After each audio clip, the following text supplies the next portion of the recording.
Biko, for the sake of our audience, can you only go from His Royal Highness Igwe Chibuike Ezeaganama. Okay. The Obi Of Akwuzu. Okay. Ezedioramma one Akwuzu. This is one more good name. Okay. Only financial men obodo Akwuzu kita. Enwe ike kọwala ọhaneze ihe bụ ife a ulu ọ na-abalụ ọhaneze Akwuzu. Alommou ka Akwuzu na-akwado ya. A na-akpụ ya Wanji. Mana n'ọnụ ndị mmụọ na Alommou ka ọ bụ. Okay. So abịazịa n'ọnụ baptizim eme ya Alommou, ame ya akpọ ya Wanji. So ulu ọ na-aba bụ ka ama na ihe ọvụ apụtago. Okay. N'ibe dị mma eme ego n'obodo. Erugi ya. So ya bụ ibe na-eme taa na. Erugi ya. So ọ dị n'okilikili Igbo niile. So anyị nwanne bụ ndị Akwuzu bụ echi niile anyị na-alụ mmụọ. A na-akpụ ya mmadụ inye nna ya ba ibe eje na ndị isi ya. Okay, ọ dịkwa ka iri agwụ. Ọ dịkwa n'ụdị iri agwụ ka a na-eli agwụ ụnyaahụ. Na-arụ ji taa na-alụ mmụọ nya mmadụ ije nje nna ya ba ibe wee chi niile zi. Okay. Ngwanụ enwere meseji ị ga-enwe for ndị subjects gị ndị ị na-achị. Kedu ozi bụ ihe anyị nwere izifa? Ozi nwere izifa bụ n'obodo Akwuzu nwa bụ ibe nchọ bụ ọganiru ha, mbunye enu ha, ọmụmụ na ụba.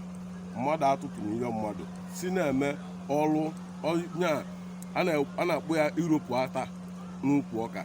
Na iropu ata n'ukwu ọka bụ ọ ga-eti ibe n'ana ibe nwa. Ọ ga-ibe ọma nya mmadụ maka na mkpụrụ ọbụla onye kụrụ n'udu mmiri. Nya nkwụ ọbụla onye kpara n'ọkọchị ka ọ anya n'udu mmiri. Ghọtago nwa sị ka va mee ka onye ọbụla gbaba mbọ wee tebe aka ka a wee na-eme ụwa n'ụwa bụkwa na ovu mbịa and nọ ebe elu n'ọkọchị udu mmiri rue nya ka ihe eri ivugi ya. So onye ọbụla dabina ka nwoke na-ache na nwoke ibi aja eche, nwaanyị deche na nwaanyị ibi aja echi. Onye bụ nwanne ya ka ọma nọ nwanne ya, onye na-enwe ka ibi ya nye ya ọ ibe m kwuru. Onye nezi anya ọbịa dokwozie ka a ga-asị na o nwere something to do with ịgụ alụ. O nwere ka ihe a na-eme tati wee mba ịgụ alụ bụ ikwu ibe ya eme na arụ nwa. Ikwu ibe ya eme na arụ abụ. So nke taa abụrụ na nke bụ Alommou ịgụ alụ ka dị n'iru. Igwe arụ ka dị n'iru. Ivugi ya. Igwe arụ ka dị n'iru. As Igwe Ibu ozi for government for ndị Anambra as a whole apart from just ndị bụ your subject, kedu ozi inwe? Gọvanọ anyị na-enyere anyị aka ka obodo ụwa na-adị mma maka na ihe eji enwere gọvanọ n'obodo nwee chairman local gọọmenti, nwee kanselọ, nwee PG obodo, nwee chairman dị n'ime obodo PG ahụ na-achị bụ ka ọ wee nwee ike na-agada ozi na-asị na ibe bụ ụbịa chọọ ịjọ n'obodo ejiri nwayọọ were uche wee dozie ụbịa abụ chọọ ịjọ n'obodo ahụ. Mana gọvanọ anyị bụ Soludo na-eme anyị ọfụma, ọ ka na-eme ọfụma na ọ ka esi achị o nwere uche were wa na-achịkọta ibe niile a na-eme maka ọ bụ na o nwere uche wa na-achịkọta Anambra ka ekposago. Mana onye si bịa onye adị n'aka ya onye adị bịa wee gbochi ji na ọ bụrụ dị ji. So na nke ọ ka na-eme ya na anya onye ọbụla dị na-arụ ya na ọ ka na-eme ọfụma. Vugi ya.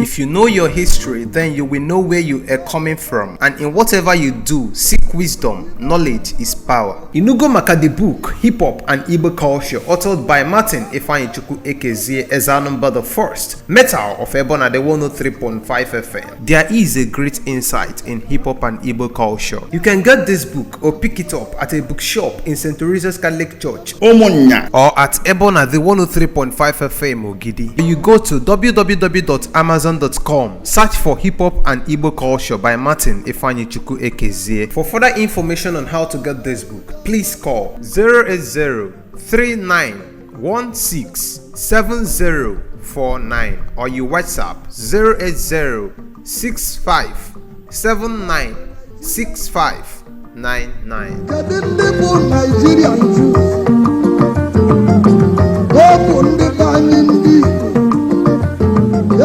Chukwu